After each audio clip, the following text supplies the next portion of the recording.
Hello friends, मैं हूं हरीश और आज के वाली वीडियो में हम देखने वाले हैं कि कैसे आप रिएक्ट नेटिव के ऐप के अंदर यूजर के स्टेट को मैनेज कर सकते हैं। यानी जब भी वो लॉगिन होगा तो उसका जो भी डेटा है उसे हमें यहाँ पे लोकल स्टोरेज के अंदर स्टोर करना है, ताकि यहाँ पे दोबारा जब भी वो ऐप को ओपन करे तो उसे डायरेक्टली होम पेज दिखे। यहाँ पे वापस उसे बार बार लॉगिन नहीं करना है हमें।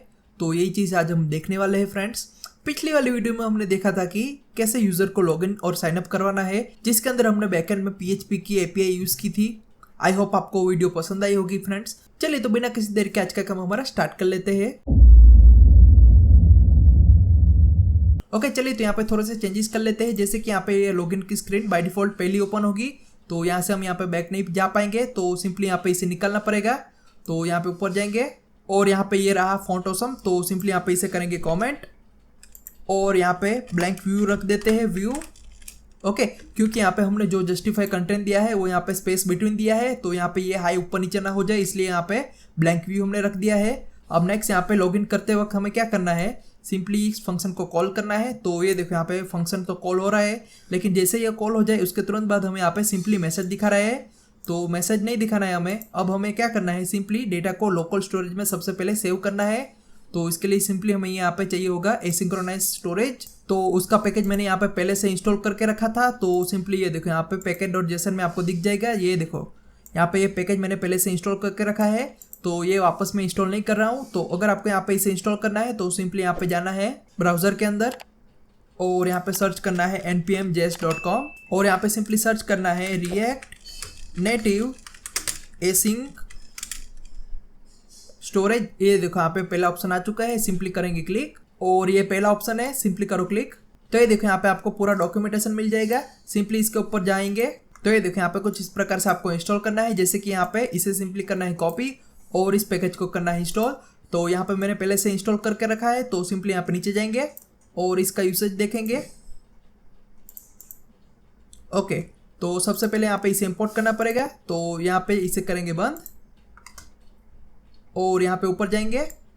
अब सिंपली यहाँ पे इसे इंपोर्ट कर लेते हैं। तो यहाँ पे इसे करेंगे कॉपी और यहाँ पे इसे करेंगे पेस्ट। चलिए अब नेक्स्ट यहाँ पे जैसे ये लॉगिन हो जाएगा उसके तुरंत बाद हमें यहाँ पे डेटा को करना है स्टोर। तो डेटा को स्टोर करने के लिए हमारे पास यहाँ पे होगा एक ऑब्जेक्ट, जिसके अंदर यहाँ पे यूजर के सारे डेटा हो गए। तो सिंपली यहाँ पे एक ऑब्जेक्ट तैयार करते हैं, जैसे कि const user data equal to यहाँ पे आएगा ईमेल, और ईमेल तो यहाँ पे स्टेट में है, तो सिंपली यहाँ पे ईमेल ले लेते हैं। और यहाँ पे दूसरा आएगा यूज़र का आईडी, तो सिंपली यहाँ पे लिख देते हैं UID यानी यूज़र का आईडी, जो हमें यहाँ पे डेटा में से मिलेगा। तो सबसे पहले तो यहाँ पे इसे टेम्पररी कर लेते हैं कमेंट। चलिए अब सबसे पहले यहाँ पे ये जो डेटा हमें मिल रहा है उसे यहाँ पे करेंगे प्रिंट। तो यहाँ पे कंसोल के अंदर करेंगे प्रिंट console.log और यहाँ पे आएगा डेटा। अब सिंपली यहाँ पे करेंगे सेव। चलिए अब यहाँ पे हमें SQL को ओपन करना है, तो सिंपली यहाँ पे सर्वर को मैंने पहले से स्टार्ट कर लिया है। अब सिंपली यहाँ पे लिखना है localhost/php myadmin और करो एंटर। ओके तो ये देखो यहाँ पे हमने क्रिएट किया था डेटाबेस रिएक्ट नेटिव नाम का। इसके अंदर हमने यहाँ पे टेबल क्रिएट किया था यूजर्स का, और इसके अंदर ये देखो यहाँ पे जो ID है वही यहाँ पे यूजर की ID है। तो हमें यहाँ पे जो भी रिस्पॉन्स सेंड कर रहे हैं उसके अंदर यहाँ पे ID को भी सेंड करना है। तो यहाँ पे जाएंगे लॉगिन के ऊपर और ये देखो यहाँ पे हमारी बैकएंड की API है। तो यहाँ पे हम सिलेक्ट कर रहे हैं सिंपली ID, तो इसकी जगह पे हम सिंपली यहाँ पे लिख देते हैं स्टार। ओके तो यहाँ पे स्टार का मीनिंग होता है सब कुछ, यानी यहाँ पे जितने भी डेटा है सब यहाँ पे सिलेक्ट हो जाएंगे और यहाँ पे हमें रिस्पॉन्स में मिल जाएंगे। अब सिंपली यहाँ पे क्या करना है, पूरा रिस्पॉन्स हमें यहाँ पे सेंड करना है डेटा के साथ। तो सबसे पहले तो यहाँ पे इन सबको करेंगे कॉमेंट और यहाँ पे प्रिंट कर लेते हैं print_r और इसके अंदर आएगा mysqli_fetch_ array और इसके अंदर मैं पास करूंगा रिस्पॉन्स। तो यहाँ पे लिख देते हैं $response। चलिए अब सिंपली यहाँ पे करेंगे सेव। चलिए तो अब यहाँ पे रिक्वेस्ट सेंड करनी है, तो सिंपली यहाँ पे लिखेंगे ईमेल harish@gmail.com और इसका पासवर्ड था 123। ओके और यहाँ पे सिंपली करेंगे लॉगिन। चलिए यहाँ पे कंसोल को करेंगे ओपन। ओके तो ये देखिए यहाँ पे नेटवर्क का एरर आ रहा है, क्योंकि शायद मेरा IP एड्रेस चेंज हो गया होगा। तो सिंपली यहाँ पे चेक कर लेते हैं cmd IP config। ओके तो यहाँ पे मेरा IP एड्रेस है 101 और मैंने यहाँ पे लिखा था 102। ओके तो यहाँ पे हर बार यहाँ पे IP एड्रेस चेंज होता रहता है, तो आप भी यहाँ पे ध्यान रखिएगा इसका, सिंपली करो सेव। चलिए अब वापस यहाँ पे रिक्वेस्ट सेंड करेंगे। तो ये देखो यहाँ पे रिस्पॉन्स में हमें डेटा मिल रहा है, जैसे कि यहाँ पे आईडी, ईमेल एंड पासवर्ड ये तीनों हमें यहाँ पे मिल रहे हैं। तो यही चीज़ हमें यहाँ पे रिस्पॉन्स में सेंड करनी है। तो यहाँ पे इसे निकाल देते हैं और यहाँ पे इस डेटा को स्टोर कर लेते हैं $data नाम के एक वेरिएबल में, और यहाँ पे इसे करेंगे अनकमेंट। यहाँ पे आएगा सेमीकोलन, और ये देखो यहाँ पे मैसेज और स्टेटस दोनों पास कर रहे हैं। ठीक इसी प्रकार से यहाँ पे डेटा भी पास करेंगे। यहाँ पे लिख देते हैं डेटा, और डेटा के सामने आएगा ये पूरा डेटा जो हमें यहाँ पे अभी प्रिंट किया था, वही यहाँ पे पास कर रहे हैं। और इसी को यहाँ पे ये एनकोड कर देगा जेसन में, और सिंपली करेंगे सेव। चलिए अब वापस यहाँ पे रिक्वेस्ट सेंड करेंगे। ओके, तो ये देखो यहाँ पे रिस्पॉन्स का पूरा एक ऑब्जेक्ट मिल रहा है हमें, और उसी के अंदर यहाँ पे हमें डेटा भी मिल रहा है, जिसके अंदर ईमेल, उसका आईडी और यहाँ पे पासवर्ड भी मिल रहा है। तो यही चीज़ हमें यहाँ पे स्टोर करनी है लोकल स्टोरेज के अंदर। तो सिंपली यहाँ पे इसे करेंगे अनकमेंट, और यहाँ पे लिख देते हैं डेटा। तो यहाँ पे ये डेटा जो है वो तो यहाँ पे वेरिएबल है, और उसी के अंदर ये पूरा ऑब्जेक्ट का प्रॉपर्टी है डेटा का। तो डेटा यानी ये पूरा ऑब्जेक्ट एक्सेस कर पाएंगे हम। अब इस ऑब्जेक्ट के अंदर हमें चाहिए आईडी, तो सिंपली यहाँ पे लिख देते हैं .id। अब नेक्स्ट यहाँ पे पासवर्ड को स्टोर करने की जरूरत नहीं है अभी, तो सिंपली ऐसे रहने देते हैं। तो ये देखो यहाँ पे ईमेल एंड आईडी जो मिल रही है हमें, उसमें से यहाँ पे ईमेल भी डेटा में से ले लेते हैं, data.email जो यहाँ पे हमें मिल रहा है, जैसे कि ये देखो यहाँ पे ईमेल भी है। तो यही चीज़ हमें यहाँ पे स्टोर की है। अब सिंपली यहाँ पे ये पूरा का पूरा ऑब्जेक्ट जो हमें मिल रहा है वही हमें यहाँ पे लोकल स्टोरेज में स्टोर करना है। ओके, तो यहाँ पे इसका लाइब्रेरी तो हमने यहाँ पे इंपोर्ट किया है, तो अब सिंपली यहाँ पे इसे यूज़ करना है। तो सिंपली यहाँ पे जाएंगे, और अगर यहाँ पे इसका स्टेटस सक्सेस है तो सिंपली यहाँ पे अलर्ट दिखा रहा है, तो इसे यहाँ पे टेम्पोररी निकाल देते हैं। और यहाँ पे हमें डेटा को स्टोर करना है, तो सिंपली यहाँ पे जाएंगे और यहाँ पे कुछ इस प्रकार से हमें सेट करना है इसे। तो सिंपली यहाँ पे इसे करेंगे कॉपी, और इसे करेंगे मिनिमाइज, और इसे करेंगे पेस्ट। चलिए, तो यहाँ पे ये पूरा फंक्शन एसिंक्रोनाइज है, तो सिंपली यहाँ पे आएगा wait asynchronize storage dot set item, और यहाँ पे आपको की पास करनी है। तो सिंपली यहाँ पे लिख देता हूँ यूज़र_डेटा। यहाँ पे ये पूरा यूज़र का डेटा है, तो यहाँ पे इस की के जरिए हम इसे एक्सेस कर पाएंगे, और इसके अंदर हम पास करेंगे पूरा ऑब्जेक्ट। तो ये तो है ऑब्जेक्ट, तो ऑब्जेक्ट डायरेक्टली ऐसे स्टोर नहीं होगा, तो इसे यहाँ पे JSON.stringify के अंदर कन्वर्ट करना पड़ेगा। तो इसके ऊपर मैंने डिटेल्स में एक वीडियो बनाई है फ्रेंड्स, तो वो आप यहाँ पे प्लेलिस्ट में चेकआउट कर सकते हैं। ओके, तो ये क्या करेगा फंक्शन, सिंपली ये ऑब्जेक्ट को कन्वर्ट कर देगा स्ट्रिंग के अंदर, और उसी को यहाँ पे स्टोर कर लेगा। ठीक इसी प्रकार से यहाँ पे करेंगे कॉपी पेस्ट इसे, और यहाँ पे हमें एक और चीज़ को स्टोर करना है, जैसे कि यहाँ पे लिख देते हैं इज यूज़र लॉगिन, और इसकी वैल्यू आएगी ट्रू, तो सिंपली यहाँ पे लिख देते हैं ट्रू। चलिए अब सिंपली यहाँ पे करेंगे सेव। तो अब ये जैसे ही लॉगिन होगा तो यहाँ पे स्टोरेज के अंदर ये स्टोर हो जाएगा डेटा, और ये चीज़ हमने यहाँ पे इसलिए स्टोर करवाई है ताकि यहाँ पे दूसरी बार जब भी यूज़र ऐप को ओपन करे तब हमें यहाँ पे चेक करना है कि यूज़र पहले से लॉगिन है। तो सिंपली यहाँ पे ले जाओ होम स्क्रीन के ऊपर, और अगर यहाँ पे लॉगिन नहीं है तो सिंपली ले जाओ लॉगिन स्क्रीन के ऊपर, तो इसीलिए ये काम आएगा तब। अब नेक्स्ट यहाँ पे हमें क्या करना है, जैसे ही लॉगिन हो जाएगा तो तुरंत यहाँ पे नेविगेट करवाना है होम पेज के ऊपर।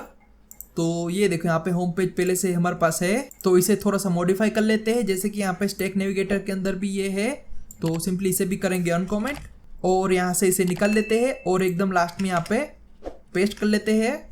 चलिए अब सिंपली करेंगे सेव, और यहाँ पे हमें इसको थोड़ा सा मॉडिफाई करना पड़ेगा। तो सिंपली यहाँ पे इसे मॉडिफाई कर लेते हैं, जैसे कि यहाँ पे सबको निकाल लेते हैं, और लिख देते हैं रिएक्ट नेटिव फंक्शन कंपोनेंट, और यहाँ पे लिख देते हैं होम। चलिए अब सिंपली करेंगे सेव। अब नेक्स्ट हमें यहाँ पे क्या करना है, नेविगेट करना है। तो सिंपली यहाँ पे ऊपर जाएंगे, और यहाँ पे हमें इंपोर्ट करना पड़ेगा नेविगेशन। तो ये देखो यहाँ पे यूज नेविगेशन का हुक हमने पहले से इंपोर्ट किया है, और इसकी मदद से हम यहाँ पे नेविगेशन भी करवा रहे हैं। ओके, और यहाँ पे हमें एक दूसरी चीज़ भी चाहिए होगी, जैसे कि यहाँ पे कॉमा, और यहाँ पे लिख दो स्टैक एक्शंस। ओके, तो अब यहाँ पे नीचे जाएंगे, और यहाँ पे जैसे ही लॉगिन हो जाएगा और यहाँ पे डेटा जैसे स्टोर हो जाएगा, उसके तुरंत बाद हमें यहाँ पे इस स्क्रीन को रिप्लेस करना है होम स्क्रीन के साथ, ताकि यहाँ पे बैक जाते वक्त यहाँ पे लॉगिन की स्क्रीन वापस ना आए। तो सिंपली यहाँ पे लिख दो नेविगेशन। तो यहाँ पे नेविगेशन है वो यहाँ पे हुक है, जिसका इस्तेमाल हमने यहाँ पे नेविगेशन के लिए किया था। तो नेविगेशन डॉट डिस्पैच, और इसके अंदर आपको लिखना है स्टैक एक्शंस डॉट रिप्लेस। यहाँ पे इस पेज को रिप्लेस कर दो किसके साथ, यहाँ पे होम स्क्रीन के साथ। तो सिंपली यहाँ पे होम स्क्रीन का नाम आएगा होम, और सिंपली यहाँ पे कर लेते हैं सेव। चलिए तो यहाँ पे ये क्या करेगा, ये लॉगिन का जो भी स्क्रीन है उसे यहाँ पे रिप्लेस कर देगा होम स्क्रीन के साथ, ताकि यहाँ पे बैक जाते टाइम यहाँ पे ये बीच में आए नहीं। चलिए यहाँ पे अब करेंगे लॉगिन। ओके, तो ये देखो यहाँ पे होम स्क्रीन आ चुकी है। अब यहाँ पे वापस जाएंगे बैक, तो ये देखो यहाँ पे एप्लीकेशन बंद हो चुकी है। वापस इसे करेंगे ओपन, तो ये देखो यहाँ पे वापस लॉगिन की स्क्रीन आई है। तो इसी चीज़ को हमें यहाँ पे रिडायरेक्ट करना है होम स्क्रीन के ऊपर, कि अगर यहाँ पे यूजर लॉगिन है तो यहाँ पे इसे रिडायरेक्ट कर दो होम के ऊपर। तो ये वाला लॉजिक हम लिखेंगे स्प्रेस स्क्रीन के अंदर। तो ये देखो यहाँ पे जाएंगे और सबसे पहले तो हमें यहाँ पे लोकल स्टोरेज में जो स्टोर किया है वो डेटा यहाँ पे फैच करना पड़ेगा। तो इसके लिए सिंपली ऊपर जाएंगे और यहाँ पे इसे कर लेते हैं इंपोर्ट, और डेटा को रीड करना है। तो इसके लिए यहाँ पे डॉक्यूमेंटेशन चेक कर लेते हैं। जैसे कि यहाँ पे नीचे जाएंगे और ये देखो यहाँ पे कुछ इस प्रकार से आपको रीड करना है। यहाँ पे सिंपली की को पास करना है और यहाँ पे आपको डेटा मिल जाएगा। ओके, तो यहाँ पे हम यूज़ करेंगे यूज इफेक्ट का, लेकिन उससे पहले यहाँ पे थोड़ा सा लॉजिक चेंज करना पड़ेगा। जैसे कि ये देखो यहाँ पे ये स्टैक नेविगेटर है, तो यहीं पे हमने क्या किया है, 4 सेकंड के बाद इसको ऑटोमेटिकली नेविगेट करवाया है। तो यही चीज़ हमें यहाँ पे स्प्लिट स्क्रीन के अंदर लिखनी है। तो सिंपली यहाँ पे ऊपर जाएंगे और इसको यहाँ पे करेंगे कट, और यहाँ पे आके सिंपली कर लेते हैं पेस्ट। अब सिंपली यहाँ पे यूज इफेक्ट को इंपोर्ट कर लेते हैं, यूज इफेक्ट। चलिए अब नेक्स्ट यहाँ पे इसको निकाल देते हैं। अब यहाँ पे इस स्टेट का काम नहीं है तो यहाँ पे इसे भी निकाल देते हैं, और यहाँ पे जो कंडीशन लिखी थी इसे भी निकाल देते हैं। बाय डिफॉल्ट ये स्प्लिट स्क्रीन को करेगा ओपन, और इसी के अंदर हम यहाँ पे सारा लॉजिक लिखेंगे। चलिए अब सिंपली यहाँ पे करेंगे सेव। ओके, अब यहाँ पे इसे करेंगे बंद। ओके, तो यहाँ पे बाय डिफॉल्ट ये ओपन हो रही है स्क्रीन, तो सिंपली यहाँ पे लॉजिक लिखेंगे हम। तो अभी यहाँ पे टेम्पररी इसे करेंगे कमेंट। अब नेक्स्ट यहाँ पे जाएंगे और ये देखो यहाँ पे हमने जो भी डेटा स्टोर करवाया था उसी के अंदर से डेटा को फैच करना है। तो यहाँ पे गेट आइटम की एक मेथड है जिसकी मदद से हम यहाँ पे डेटा को फैच करेंगे। तो सिंपली यहाँ पे इसे अनकमेंट कर लेते हैं और यहाँ पे इस फंक्शन को बना लेते हैं एसिंक्रोनाइज। चलिए अब यहाँ पे हमें क्या करना है, सिंपली इसी को करना है कॉपी पेस्ट। तो यहाँ पे ये पूरा वैल्यू करेंगे कॉपी और यहाँ पे करेंगे पेस्ट। ओके, तो अब यहाँ पे इस की को निकाल देते हैं और हमारे वाली की पास करेंगे। जैसे कि हमें चाहिए ये वाली की, तो सिंपली यहाँ पे पास करेंगे इज यूजर लॉगिन। तो यहाँ पे हमें मिल जाएगा कि यहाँ पे यूजर लॉगिन है कि नहीं है। तो यहाँ पे ये मिल जाएगा वैल्यू। तो यहाँ पे इसे भी रिप्लेस कर लेते हैं जैसे कि इज यूजर लॉगिन।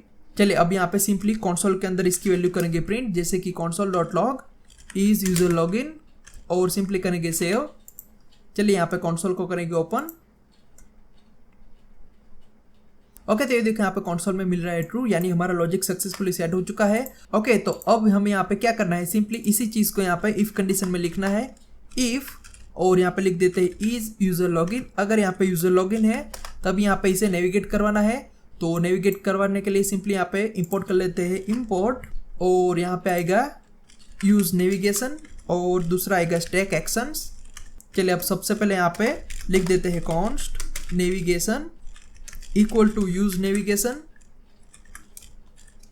ओके, तो अगर यहाँ पे यूजर लॉगिन है तो यहाँ पे इसे नेविगेट करवाना है। तो सिंपली यहाँ पे लिख दो नेविगेशन डॉट डिस्पैच, और इसके अंदर आएगा स्टैक एक्शंस डॉट रिप्लेस, और इसके अंदर हमें सिंपली पास करनी है स्क्रीन का नाम। जैसे कि अगर वो लॉगिन है तो यहाँ पे आएगा होम, यानी डायरेक्ट इसे नेविगेट करवा लो होम के अंदर। और अगर यहाँ पे ये लॉगिन ना हो तो यहाँ पे इसे ले जाओ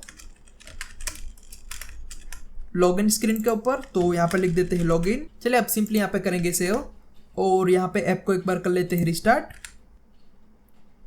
ओके, तो ये देखो यहाँ पे हमारी होम स्क्रीन आ चुकी है। क्योंकि यहाँ पे हमने पहले से लॉगिन किया था, इसलिए यहाँ पे ये ऑटोमेटिकली रीडायरेक्ट हो चुका है। अब हमें यहाँ पे इसे लॉग आउट करवाना है। तो इसके लिए सिंपली यहाँ पे एक बटन ऐड करेंगे। तो सिंपली यहाँ पे होम स्क्रीन को करेंगे ओपन, और यहाँ पे बटन ऐड करने के लिए सिंपली यहाँ पे यूज करेंगे टचेबल ओपेसिटी, और यहाँ पे इन सबको लेके आते हैं सेंटर में। Style equal to flex 1, justify content center, align item center. अब सिंपली यहाँ पे टचेबल ओपेसिटी, और इसके अंदर आएगी एक टेक्स्ट जिसके अंदर लिखा होगा लॉग आउट, और यहाँ पे टचेबल ओपेसिटी को थोड़ी सी स्टाइल दे देते हैं। Style equal to margin vertical, और इसे रखेंगे 10, थोड़ी सी पैडिंग भी दे देते हैं, पैडिंग, और इसे रखेंगे 8 और बैकग्राउंड कलर में आएगा रेड कलर। इसकी विड्थ आएगी 80%। अब नेक्स्ट यहाँ पे इसकी बॉर्डर रेडियस दे देते हैं, बॉर्डर रेडियस 20 और इसके अंदर जितनी भी आइटम है सबका अलाइनमेंट कर दो सेंटर। अब नेक्स्ट यहाँ पे इसका थोड़ा सा कलर चेंज कर लेते हैं, जैसे कि यहाँ पे आएगा स्टाइल इक्वल टू कलर और इसे रखना है वाइट। ओके, तो ये बन चुका हमारा एक बटन। तो इसके ऊपर क्लिक करते ही हमें यहाँ पे लॉग आउट कराना है यूजर को। तो यहाँ पे इसकी कॉल करेंगे इवेंट जिसका नाम है ऑन प्रेस। तो सिंपली यहाँ पे जाएंगे और लिख देते हैं ऑन प्रेस इक्वल टू, यहाँ पे एक फंक्शन बनाएंगे जिसका नाम होगा हैंडल लॉग आउट। चलिए, तो यहाँ पे ऊपर जाएंगे और यहाँ पे लिख देते हैं कॉन्स्ट स्पेस इक्वल टू, ये होगा एसिंक फंक्शन।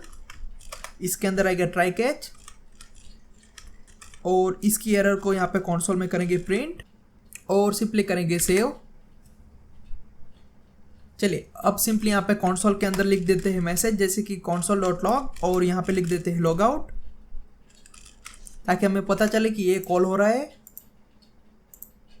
ओके, तो यहाँ पे कॉल हो रहा है सक्सेसफुली। ओके, तो यहाँ पे लॉग आउट के ऊपर क्लिक करते ही क्या होना चाहिए, सिंपली लोकल स्टोरेज के अंदर जितने भी डेटा है सब यहाँ पे क्लियर करने हैं हमें और यहाँ पे इसे नेविगेट करवाना है लॉगिन स्क्रीन के ऊपर। तो इसके लिए हम क्या करेंगे, सिंपली सबसे पहले तो यहाँ पे डेटा को करेंगे क्लियर। तो स्टोरेज को यहाँ पे इंपोर्ट कर लेते हैं। ओके, अब सिंपली यहाँ पे जाएंगे और यहाँ पे लिख देते हैं await space asynchronize storage dot clear. तो ये लोकल स्टोरेज के अंदर जितने भी डेटा हो गए सबको यहाँ पे क्लियर कर देगा और इसके बाद हमें यहाँ पे नेविगेट भी करवाना है। तो सिंपली यहाँ पे इसका कोड करेंगे कॉपी। चलिए, अब नेक्स्ट यहाँ पे इसे डिस्पैच करना है। तो यहाँ पे लिख देते हैं नेविगेशन डॉट डिस्पैच और इसके अंदर आएगा स्टैक एक्शंस डॉट, यहाँ पे आएगा रिप्लेस और हमें यहाँ पे रिप्लेस करना है लॉगिन स्क्रीन के साथ। तो सिंपली यहाँ पे लिख दो लॉगिन और सिंपली कर लो सेव। चलिए, अब यहाँ पे सिंपली करेंगे लॉग आउट। ओके, तो ये देखो यहाँ पे लॉगिन की स्क्रीन आ चुकी है। अब सिंपली जाएंगे बैक और वापस यहाँ पे ऐप को करेंगे ओपन। तो ये देखो यहाँ पे लॉगिन का ऑप्शन आ चुका है। अब सिंपली यहाँ पे वापस करेंगे लॉगिन।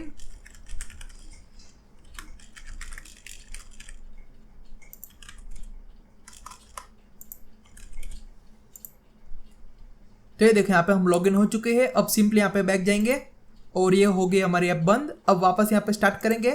तो अब हम यहाँ पे लॉगिन है पहले से, तो सिंपली डायरेक्ट जाएंगे होम के ऊपर। तो ये देखो यहाँ पे होम स्क्रीन आ चुकी है। तो ये कुछ इस प्रकार से काम करेगा फ्रेंड्स। ओके फ्रेंड्स, तो आज की वाली वीडियो में मैंने आपको बहुत कुछ नया सिखा दिया है। जैसे कि तो यहाँ पे वो अगर पहले से लॉगिन है तो डायरेक्टली जाएगा होम के ऊपर और यहाँ पे अगर वो लॉगिन नहीं है तो सिंपली यहाँ पे लॉगिन की स्क्रीन को दिखाना है।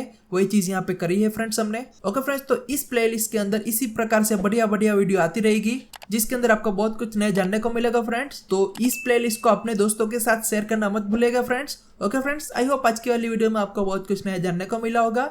तो फिर मिलते हैं नेक्स्ट वीडियो में। Thank you for watching.